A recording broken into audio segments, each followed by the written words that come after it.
look at what we saw in downtown Lafayette over the weekend. Young people, maskless, crowding in bars, some even lining up to get in the back door. Look, we are a year into the pandemic, and the City Council in Lafayette just met in emergency session last week to talk about a mask mandate, and it failed. Welcome to the heart of Cajun country. When it comes to wearing a mask, public safety has run into politics in this reliably Republican part of the country. We're not exhibiting the behavior that the medical experts are begging us to do. This particular community has prided itself on being so loving, but in these dire times, I'm not seeing it at all. It really breaks my heart, David. That is Peter Garisco. His 73-year-old father, David, died last month due to COVID-19 complications. Gail George is David's widow. I think perhaps he got it from me because I was diagnosed 3 days before he was. David's death made local news after what happened to the family at the funeral home. The headline read, "Family says they were mocked. Police called after requesting mask usage at funeral home." You think I'm going to let my family risk their lives because you're a little lax on your policy? There were people up and down the hallway without masks on, and we just simply said, listen, just please wear a mask, and no one would.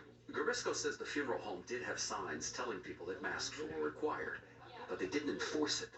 I found out that there was no local enforcement of the state mask mandate.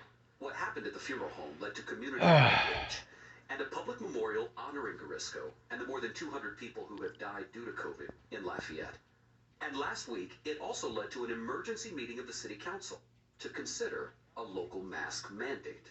Masks have become political here. Local Dr. Brittany Hebert, a Yale-educated physician who spent more than 3 weeks volunteering on the front lines in New York City, told her City Council, A local mask ordinance will save lives, and if you are strong enough to vote for it, you will save lives. But even before the vote, the city's mayor indicated he would not enforce a statewide mandate.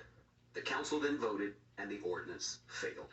Right down party lines. 2 Democrats voted yes, 3 Republicans all said the mask mandate was pointless, in part because it wouldn't be enforced.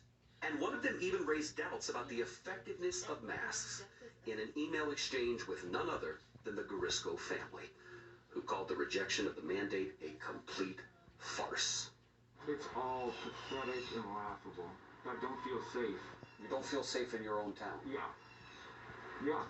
Well, then don't go out. You stay home. You wear a mask. In Louisiana, there have been 3,700 mask complaints. People saying folks are not wearing masks. Do you know how many actions the State Farm Marshal's office has taken because of that? 0. Let me say that again. 0 enforcement taken. We were told they'd rather educate than punish. Gail, let's make it clear. Masks work. Every infectious disease doctor will tell you that. Masks work. Period. Lion, sucker.